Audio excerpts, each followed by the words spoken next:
करीब एक हफ्ते जो ऑपरेशन सिंदूर चला, भारत के ऊपर 15 लाख से 20 लाख अटैक हुए एक हफ्ते के अंदर। और ये सारे वो अटैक हैं जिसमें हम कुछ भी नुकसान हो सकता था। बैंकिंग सिस्टम फेल हो सकता था, बिजली जा सकती थी, फ्लाइट डिसरप्ट हो सकती थी, ट्रेन डिसरप्ट हो सकती थी, हेल्थ केयर डिसरप्ट हो सकता था। ये सारे उस तरह के अटैक थे जो क्रिटिकल इंफ्रास्ट्रक्चर्स पे होते हैं। ये आपने 3 टाइप के जो बताए थे अटैक इंडिविजुअल कैपेसिटी में, इसका एक बार एग्जांपल दीजिएगा at a pan India level. जैसे CIA है, इसको हम बोलते हैं CIA ट्राइज। जो लोग भी साइबर सिक्योरिटी पढ़ते हैं वो समझते हैं कि किसी भी अटैकर का जो ऑब्जेक्टिव होगा इन 3 में से कोई एक होगा। या तो वो कॉन्फिडेंशियलिटी ब्रीच करना चाहेगा कि मैं कुछ सर्वर से डेटा निकाल लूं, इंडिया के केस में जैसे क्या होगा? जैसे कि डार्क वेब पर 2018 में अचानक से एक फोरम के अंदर डिस्कशन शुरू हुआ कि आधार का सर्वर हमारे पास है, आधार का पूरा एक्सेस है एंड हम लोग आधार कार्ड क्रिएट कर सकते हैं। तो एक ऑपरेशन किया गया, ट्रायल किया गया, क्या ये वाकई क्रिएट कर सकते हैं? तो पाया गया कि वो क्रिएट हो गया। मतलब कि सम बैकडोर वाज देयर जिसकी वजह से सब हुआ।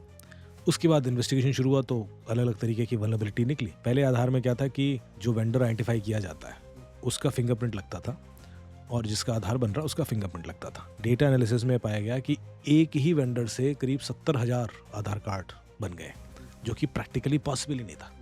इसका मतलब है कि एक फिंगर क्लोन होकर मल्टीपल जगह यूज हो रही है और लोकेशन अलग अलग थी। वेस्ट बंगाल, ये वो जो उस समय जो रोहिंग्यास के इंट्रूजन्स थे उनके आधार बनाए जा रहे थे। तो फिर वो सारे के सारे आधार डिस्कार्ड किए गए।